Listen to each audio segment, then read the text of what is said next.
Ingsun miwitin dalan wayang kuminangka taklu ing dalan kotak kayu kuburan sejati tutup nur popangkoso dasar ngisor ibu pertiwi Projok sanga bawana laharapan pinangka Bantara Tandha Sabda Triken tutuping bumi balontor tejo mangkrak balontor tejo mangkrak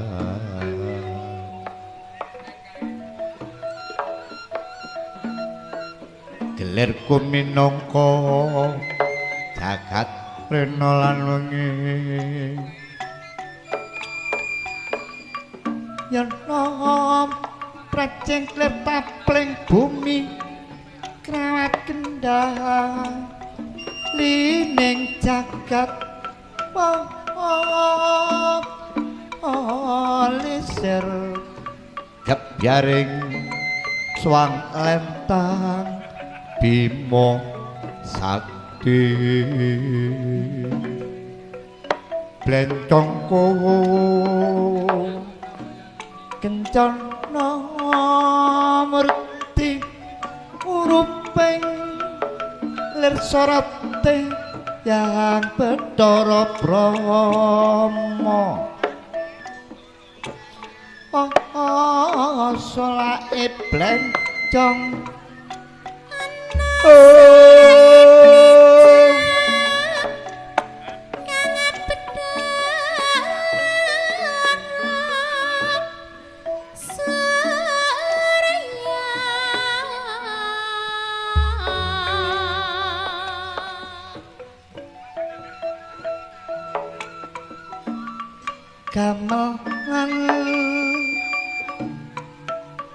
gamelanku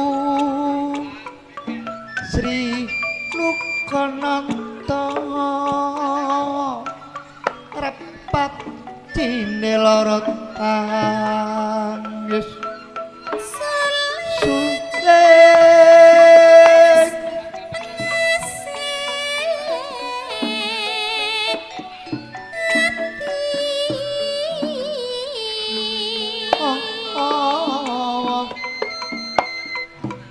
gendar parasing gampang minangka panglebating banyu milih saronku penatasing bumi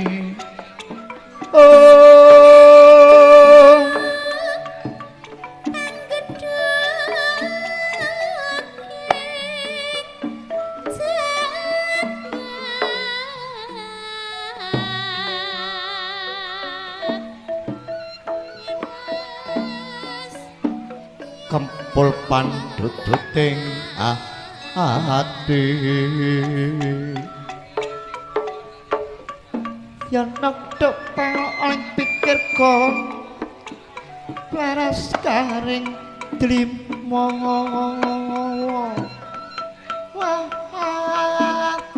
orang kono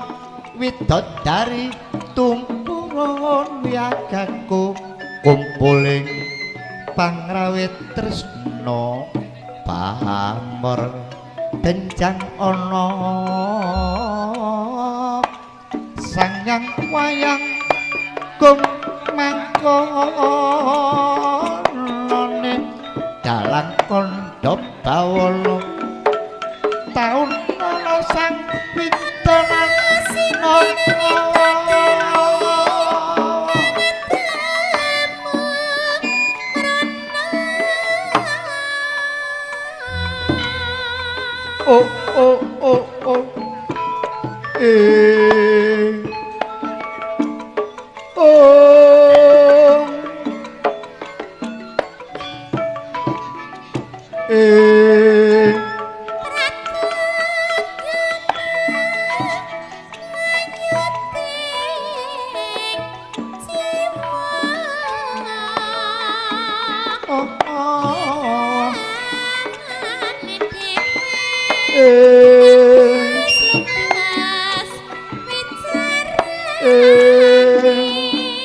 bangkotno ning tinggal samya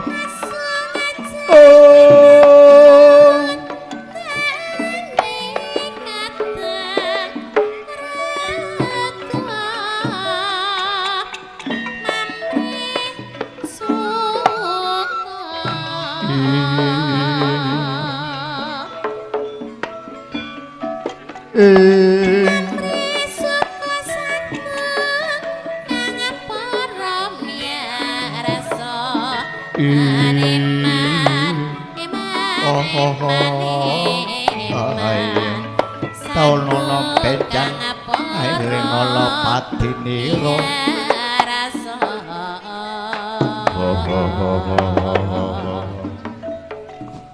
gendas luar wicarane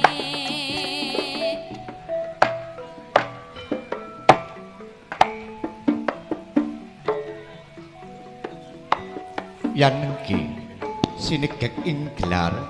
Swarebdata pitana sekaring mok akeh kandha tiyang aringgit perlu anggelar crita purwa jaman purbakala pundhita kangge wiwitaning kandha hanyarosaken jejering negara Ngastina Kakwati Dasa Purwa keka tegesing marang sawiji Adiline dasa 10 Purwa iku ateges wiwitane wong kandha lan apa wae sing pedhalangan sedalu bangke Sabda Midra Sasaraja Bawana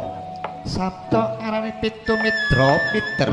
Raja Ratu Sasra Sewu Bahwana pengaraning jagat yen to sena gambar kaping 7 Midra sejagat lan Sang Pramudita katatiteng Gusti ingkang kasuhan angkasa kasaka pratiwi apit-apit ing samudra laya saha kathah sami wanggana raras pundhita kadya glaring praja negari Ngastina yana yaneng kitumapan ana boho druho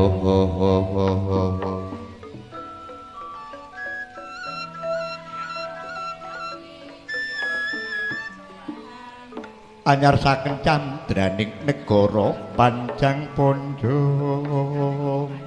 pasir ukir siti benawi lojah nawi gembaripah karta tur harja panjang dawa pocapane punjung dur kampi bawaning negara pasir samudra ukir gunung benawi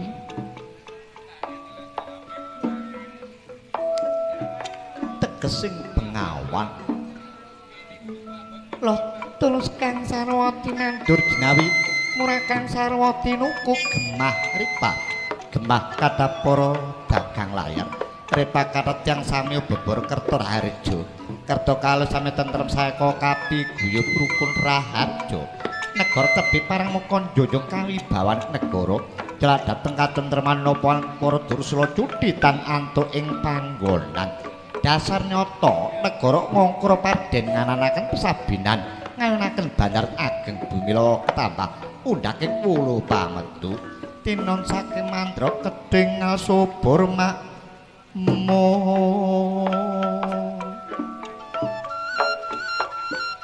samubarek ingkang sampun ginelar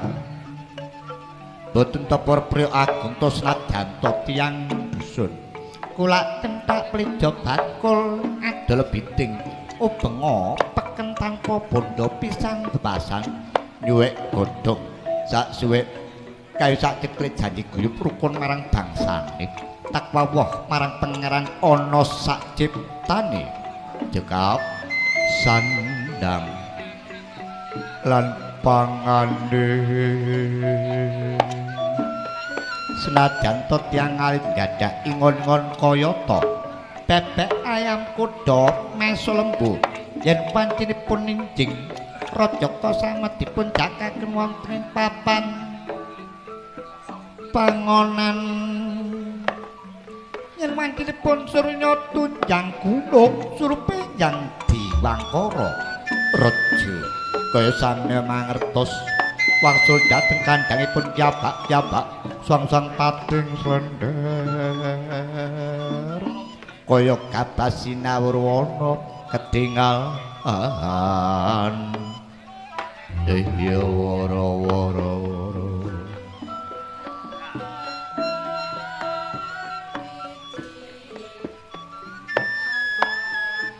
Wauta mangkono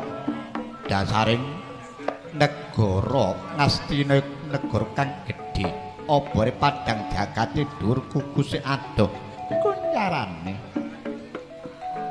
akeh negara padha ngaturna glondhong pengareng-areng guru bakal guru dadi Peni Raja Peni Sune padha asung putri kinar pratandaning panungkul saha kathah Ratu Manca Praja ingkang sami sinengka tanpa gidebak ing yudha ambung kayuyung dhateng pepayoning kautaman boten sakjroning praja Najanta Mancanegara sami nempil kawibawat nunut kamukten bebasan sing adot tumiyung sing cedhak sami manglun dinon saking Mandrawa negara sami ketingal adem ayem tentrem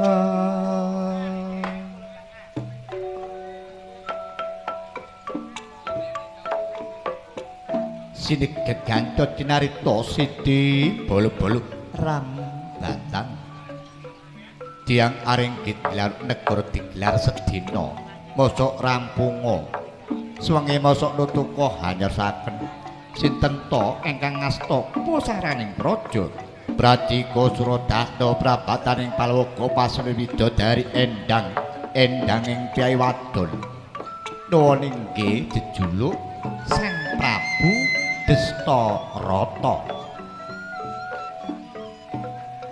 dasar pangkat Ratu Gonggatrata berbudi baweksana abek palawarta Sriwaka ing pagelaran japit tejo diperkukung karban para ceti kotos-kotos padhet mandel payudarane sang loto ngagem busana kemrabol lenggah punen kursi gading pinalibeting kencana dak katon manungsane katon bebyar cemlor candraning sang loto cinandra saking mandra kaya dewa daru lang-lang jagat samya ketingal apiya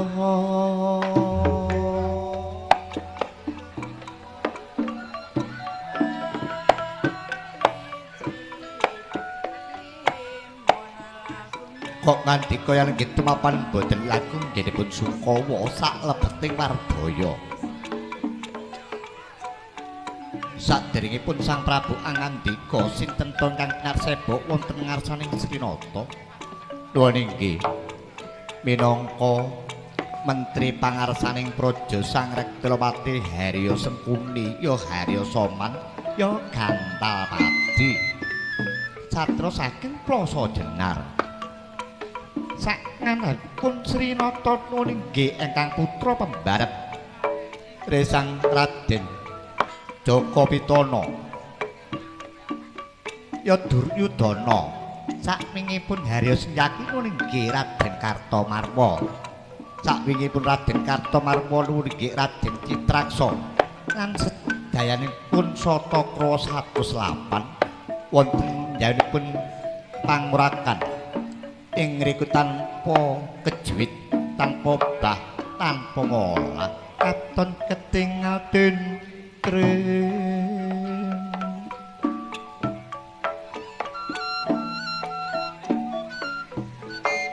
ler peksi jaya lelana ler tondening peksi arale manuk jaya menang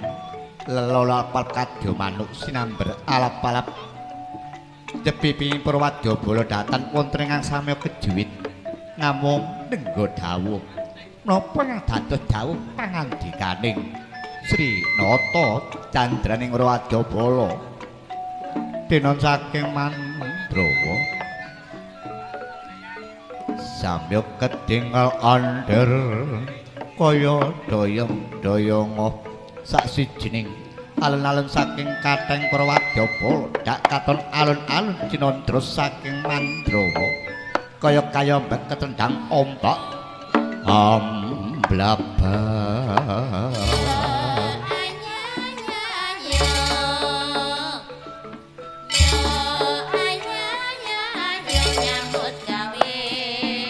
tentreming tias damlasri ning jiwa bejang eling ana pati roh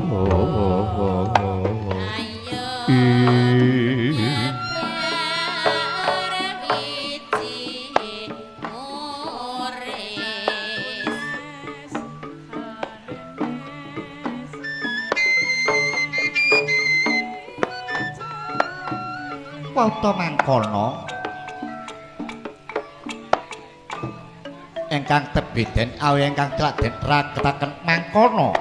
pangudas paranindra dereng ngantos kawijining lesan Srinata.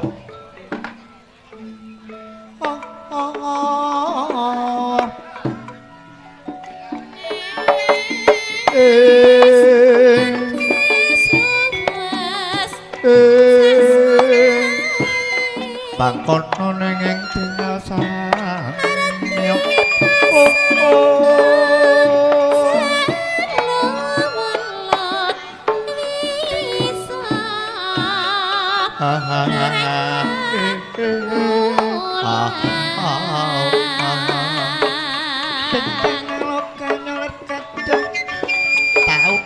sang mintono tolong nepot kang suca ngangleng mono cahyane sang ilahi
sandukane wong awayang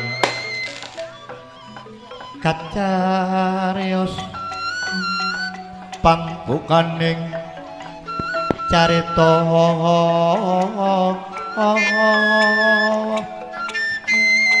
binarung suarane sang pradong miwah swaraning waranggono gaentra isining bawana bina kasing triyo kinarya mangayodayuting jiwa paring para pamiyarsa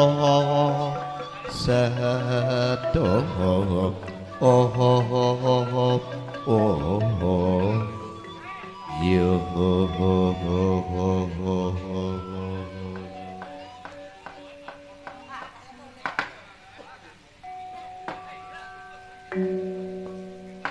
Om Wilahing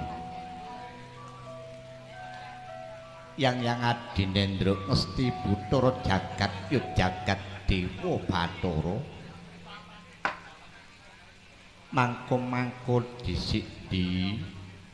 adikku Harya Sengkuni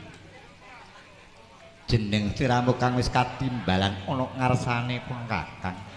Aja kaya wong nampa bebungah saka panjenenganing ingsun kang arupa jenang dodol kang legi gurih. Wanudya kang rompya-rompya sinome sak pegek gending critan curiga landhek pamore ora pati akeh para wadyabala dak sepilih para sarjana sujana kang wis katimbalan ana ngarsane ingsun nanging ora ana semenang nampa dewi ingsun mung kejaba jeneng sliramu hawit jeneng sira iki kang bisa ngobor-ngobori gua garbane ingsun kang lagi peteng ambabat-mbabati gua garbane ingsun kang lagi arep mung kejaba pati sengguni duh Yai Bagyo Piswan widhep marang kawula Kumara Gage Madura Yai Batranala si Badra Gandrung sumber mega sumbere buntutan dawa kempyang-kempyung kempyung ewa wah ayo bumbung clelat-cleleh wong nyeret kurang candung le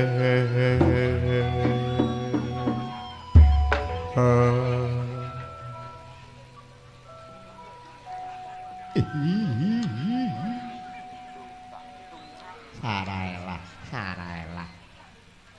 nuwun inggih nger nuwun inggih duh Koko Prabu saderengipun kula matur mboten tepat kula ngaturaken nyembah sungkem kula mugi kunjuk wonten sahandhapipun padha paduka pekaten Koko Prabu. Oh iya wis tak tampa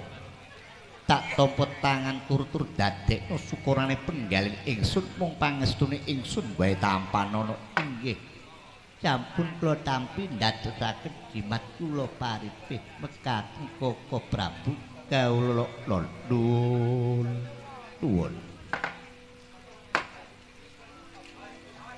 sengguni inggih Kang Mas beda kelawan padatan jeneng sliramu kang wis katimbalan ana ngarsane ingsun Margake Matura lah inggih duh Koko Prabu Pura pamundhik ingkang abdi dalem duh sinuwun slaminipun kula dados patih wonten negari Ngastina boten kados sak menika wancinipun timbalan gugup kula wonten Jawi kados tubruk kula lepat sinawur gelap tuna boten meninga gebyaring kleret boten siprap dhatengipun gelap kados alang-alang salombok pinanjer ing madyaning alun-alun kecup ing barat maruta kumejot kumitir kecara awar dumateng maras ngeti ging kula wonten Jawi sareng wonten ngarsanipun Gusti kula duh Koko Prabu kula boten nggadah uwas sumlang napa-napa kawula nuwun olah dalah apa sababe ana njaba tak timbali kaya mangkun bareng ana ngarsane ingsun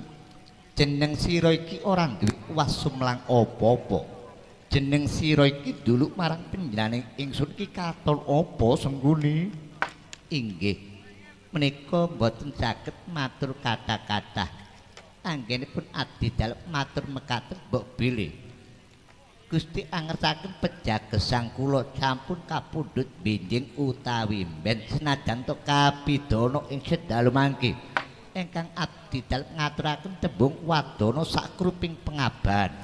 semele pejabili Gusti angersaken pidana menapa kiwala ulam mungging rampakan bebasan lumiring gorong sak kersanipun kemawon kawula nuwun olah dalah syukur mangahi bagya cethane jeneng tiramu iki ora nganti mbalelo rak mengkono inggih Koko Prabu syukur-syukur arel sawetara pun kakang bakal pambagya dening putraku Jaka Pitana ya Kurupati ya Gendari Suta ya Suyudana inggih ngestokaken dawuh kawula nuwun putraku ngger anakku Suyudana ya Jaka Pitana bagya piswanmu idep marang kawulabu murugake matur kula pandhaping sang saleraning Suyudana taunana sang windanana ngayut-ayut benjang katonana Brang Barata Yudha Jaya binangun pancring Tegal Kuruseta ngawur-awuring ing driya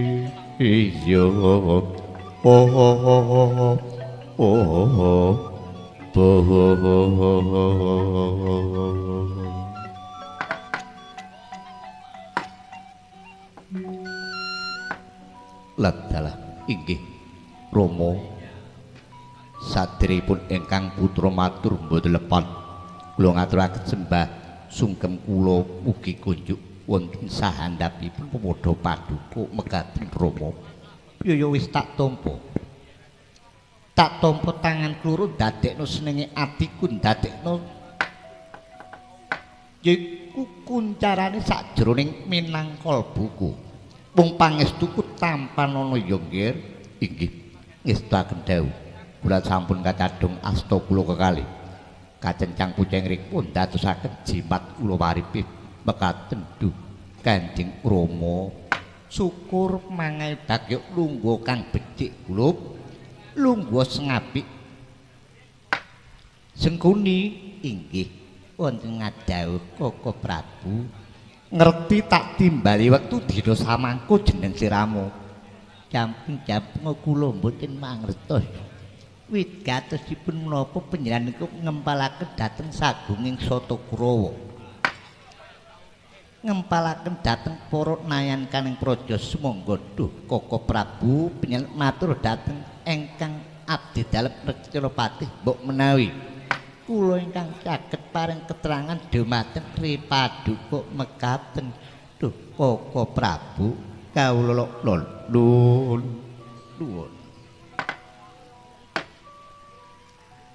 Sengkuni inggih apa dasare anggonku iki ngumpulake dening para putra-putraku kabeh 108 cacahe inggih netik sejarah kang wis kelakon sing rikala semana